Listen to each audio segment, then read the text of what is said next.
నమస్కారం. తిరుపతి ఇన్సిడెంట్ చాలా దురదృష్టకరం, దానికి డౌట్ లేదు.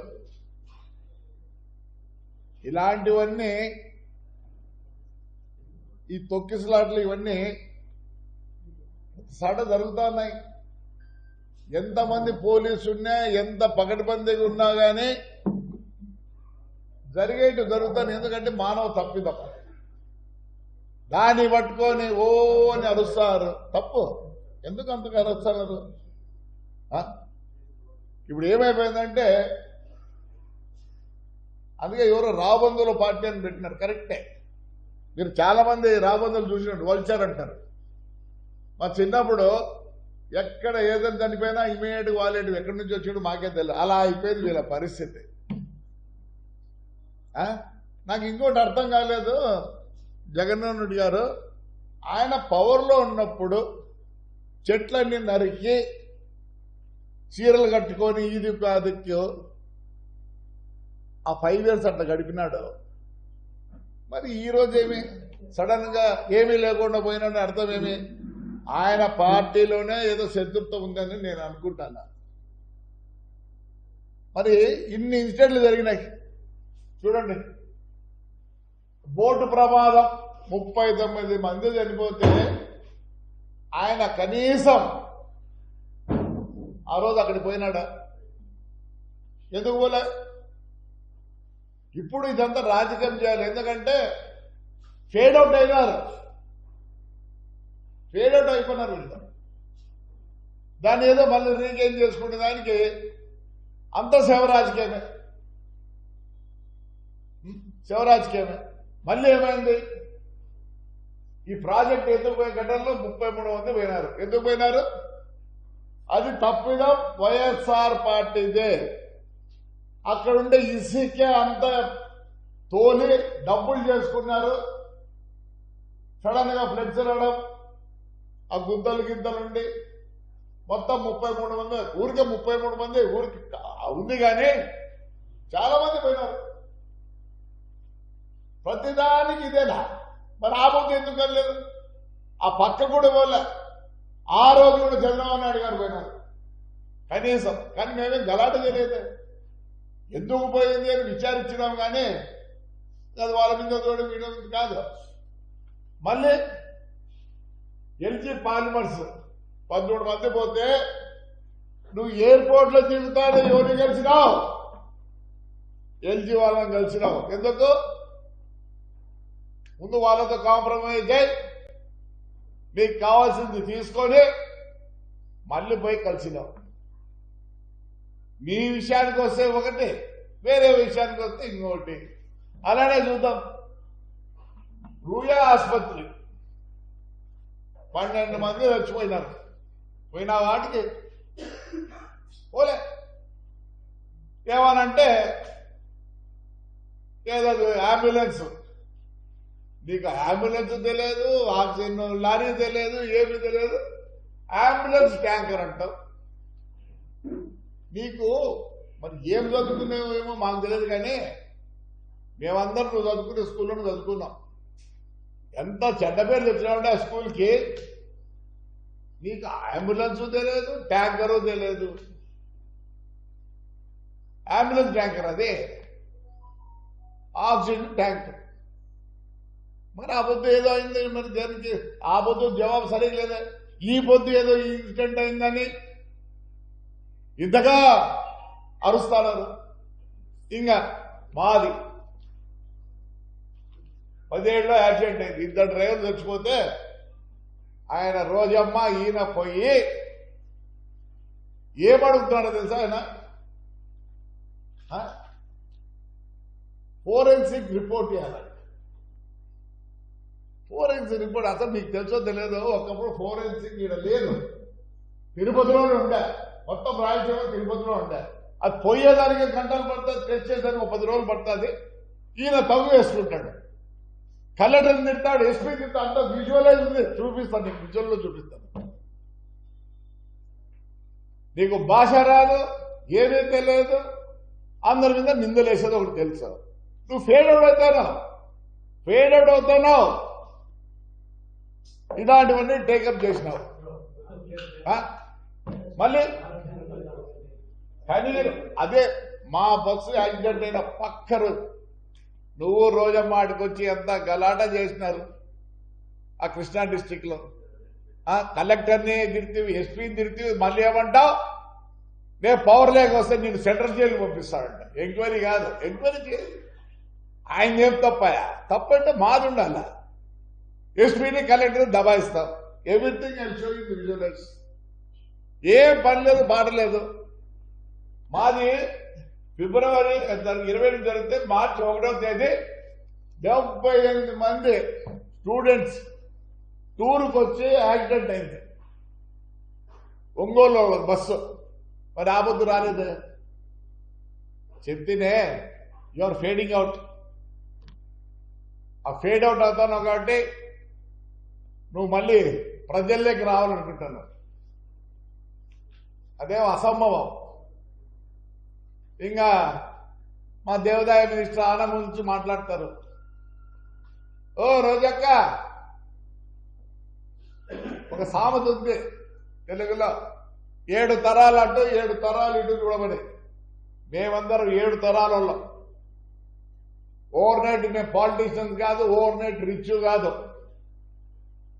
ఏసీ సుబ్బారెడ్డి గారి పేరు విన్నావా రోజక్క? విన్నావా? 1932లోనే ఆయన పాలిటిక్స్ లో దిగి కోఆపరేటివ్ ప్రెసిడెంట్, 60లో మినిస్టర్. ఆయన ఎవరు పడితే వాళ్ళు మాట్లాడింది నీకు ఖర్చు చెప్పాలనా? నువ్వు టోకన్ నమ్ముకొని కదా బెంచ్ కారు తెచ్చుకోనిందా? పోయినప్పుడల్లా 100 మంది. ఎట్లొచ్చింది నీకు బెంచ్ కారు? మొత్తం టోకన్ నమ్ముకొనే కాదా చెప్పు? కాంట్రవర్షియల్ కాలేదు నువ్వు? పోయినప్పుడల్లా 100 మంది. ఎట్లొచ్చింది నీ కారా? నీ కథ చెప్పాలంటే చాలా ఉంది. దయచేసి బౌన్స్ కేసులు అనంతపురంలోనే, ఏడా కాదు ఈ కోర్టులోనే. ఎందుకు మార్కో? చంద్రబాబు నాయుడు పుణ్యాలను నువ్వు రాజకీయంలోకి వచ్చినావు. నీ నోరుంది నిష్పక్ష మాట్లాడతావా? తప్పంతా మాది, మా చంద్రబాబు నాయుడుది. ఏమన్నా గాలికి వదిలిపెట్టినారు వాళ్ళని. మేము 5 ఏళ్ళు ఎంత అవస్థపడ్డాం. ఈరోజు కార్యకర్తలు చాలా బాధపడుతున్నారు. డబ్బులు కావాలని కాదు, ఇంకోటి కాదు. ఏమీ లేకుండా జైల్లో చూపించినారు, అందరినీ జైలుకి పెట్టినారు, భూములు ఆక్రమించినారు. చంద్రబాబు నాయుడు గారు దయచేసి నేను కోరుతాను, ఒక చూపు కార్యకర్తల మీద పెట్టండి. చాలా కష్టపడుతున్నారు. మీరు అభివృద్ధి అంటారు, మేమే వద్దనులే. దాని గురించి ఆలోచించాల్సిన పనిలే. ప్రజలకు అందరికీ తెలుసు. కానీ ఆ కార్యకర్తల మీద కూడా దయచేసి పెట్టండి. ఎంత ఘోరంగా ఉందంటే వాళ్ళు మిమ్మల్ని డబ్బులు అడగడం లేదు, డబ్బులు చేసుకోవడం లేదు, ఏమీ లేదు. 5 ఏళ్ళు కష్టపడ్డారు. కార్యకర్తల కోసం ఒకటి ఏదైనా పెట్టండి. వాళ్ళ కష్టాలు జైల్లోకి పోయి వచ్చి అన్నీ పోగొట్టుకొని అన్నీ ఉన్నారు. నేను రిక్వెస్ట్ చేస్తాను, మీ మంచితనం పనికిరాదేమో సార్, దయచేసి మళ్ళీ చెప్తాను. నేనేమనంటే మీకు అందరికి బాధ. ఎందుకంటే డౌన్ టు అర్త్ లో ఉన్నా కాబట్టి రోజు ఏం జరుగుతుందో ఏమో చూస్తున్నాం. అసలు ఆ పోలీస్ ఎక్కడ పోయింది సార్? ఆ రోజు ఇట్లంటేనే గుడి పోవాలంటే కూడా హౌస్ అరెస్ట్లా, మున్సిపల్ ట్రాక్టర్ తీసుకోవాలంటే హౌస్ అరెస్ట్లా.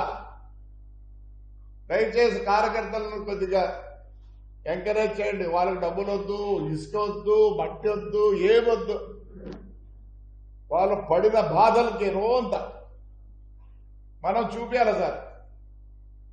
లేకపోతే చాలా బాధాకరంగా ఉన్నారు కార్యకర్తలు. వాళ్ళు ఏమి కోరడంలే, వాళ్ళ ఫస్ట్ కష్టము కొద్దిగా చూడండి దయచేసి. మా ఊర్లోనే మొత్తం కేసులు 890 కేసులు ఉన్నాయి. ఇంతవరకు దాన్ని పట్టించుకునే వాళ్ళు లేరు. అసలు ఈ పోలీసులు చూస్తుంటే ఆ పోలీసులు ఈ పోలీసులు చూస్తుంటే బాధాకరంగా ఉంది. ఎవరు చెప్పరు మీకు? నాకు తెలుసు కాబట్టి చెప్తున్నా, అందరికీ తెలుసు, బయటికి చెప్పలేరు. నాకు కావాల్సింది మీరు బాగుండాలని కోరుకుంటారు. ప్రతిసారి నాకు ఆ పదవి వద్దు, ఏమి వద్దు, నేను ఇట్లే ఉంటాను, పార్టీ కుదరం పనిచేస్తా. దయతలిసి కార్యకర్తలని దానికి ఏదైనా ఒక వింగ్ మాదిరి పెట్టి వాళ్ళ బాధలను తీరవండి. ఎవరు డబ్బులు కావాలని కోరుకోవడంలే. చాలా కష్టపడ్డాం, బయటికి రాలేని పరిస్థితులు మాకున్నాయి. మీరు ఇవన్నీ తీర్చాల్సి వస్తుంది.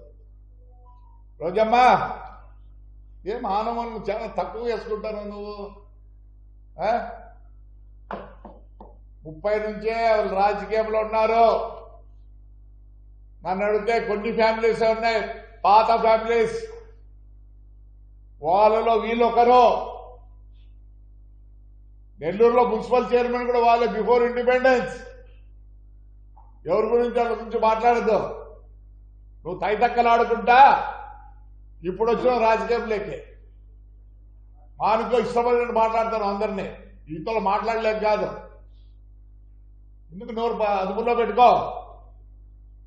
ఏమనుకుంటాను నువ్వు? పెద్దాని నా అని వస్తాను. నన్ను అడిగితే కార్యకర్తలు గారా, వీళ్ళని బయటికి రానికూడదు, బయటికి రానికూడదు. మీరు కూడా అందరూ ఏదో ఊరుకున్నారు. లేదు, మనం 5 ఏళ్ళకు కూడా మాట్లాడలేని పరిస్థితి, ఎలక్షన్లో నిలబడలేని పరిస్థితి. పెద్దోళ్ళు ఎట్లన్నా ఉన్నాయి, మనం కొద్దిగా విద్యుపొందాల్సిందే. అంటే అసలు అర్థమయ్యాలి. అంతకుముందు ఎప్పుడు జగన్మోహన్ రెడ్డి బర్త్డే అట్లా జరగాలి, ఈసారి జరిగినాయి, ప్రతి పల్లెల్లో జరిగినాయి. ఆడిపోయింది పోలీసు. ఆ పొద్దు మేము చంద్రబాబు నాయుడికి దండ వేయాలంటే కూడా వేయలేని పరిస్థితి. లోకేష్ యాత్ర స్టార్ట్ చేసినప్పుడు ఎన్ని కష్టాలు పెట్టారో మర్చిపోయినారా? డీజేలు లేవు, మైకులు లేవు. ఇలాంటి పరిస్థితుల్లో మరి ఎందుకు ఇంత సున్నితంగా ఉన్నారో మాకు తెలియడంలే. ఎక్కడ ఏం జరిగిందో మాకు తెలియడంలే. చాలా బాధాకరంగా ఉంది. ఎందుకు మాట్లాడిస్తున్నారు వీళ్ళని? ఎందుకు మాట్లాడిస్తున్నారు? ఓ పని చేయండి, రోజమ్మా బెంచ్ కారు తెచ్చుకుంది, టోకెన్లు అమ్మే, కావాలంటే ఎంక్వైరీ పెట్టండి, తెలుస్తుంది. ఎప్పుడు పోయినా 100 మంది ఏమో సొంతం అనుకుందేమో. ఈ పొద్దు ఏదో అరుస్తుంది. మళ్ళీ ఏదో చెప్తున్నారు మన ప్యాకెట్లు ఇచ్చేదానని.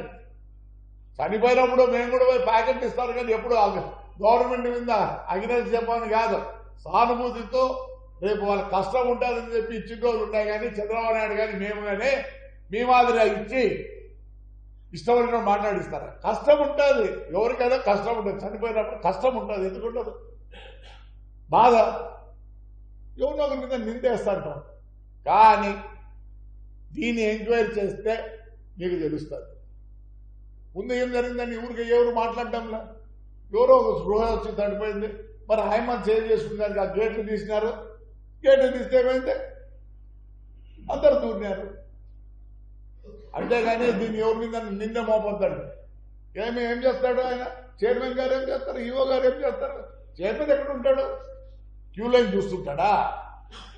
కాదు కదా. దానికి ఆ పోలీసులు వాళ్ళు వీళ్ళు ఉంటారు. మరి అందుకే కదా తప్పు చేసిన సస్పెండ్ ఇవన్నీ చేసినారు, ఇమీడియట్ యాక్షన్ తీసుకున్నారు. రోజమ్మా తగ్గించుకో. ఇదేం డ్రామా కాదు, డ్రామా కంపెనీ కాదు, రాజకీయం. మీ నోరు వచ్చినట్లు అందరినీ అనర్థం. అంతకుముందు ఏడుచువి మీ పెద్దిరెడ్డి అన్నారు నీకు అగ్నెస్ట్గా ఉన్నాడని. చాలు ఇంకా మానుకో దయచేసి. సార్ క్లిప్పింగ్స్ ఇస్తాం, ఒకసారి క్లిప్పింగ్స్ చూడండి దయచేసి.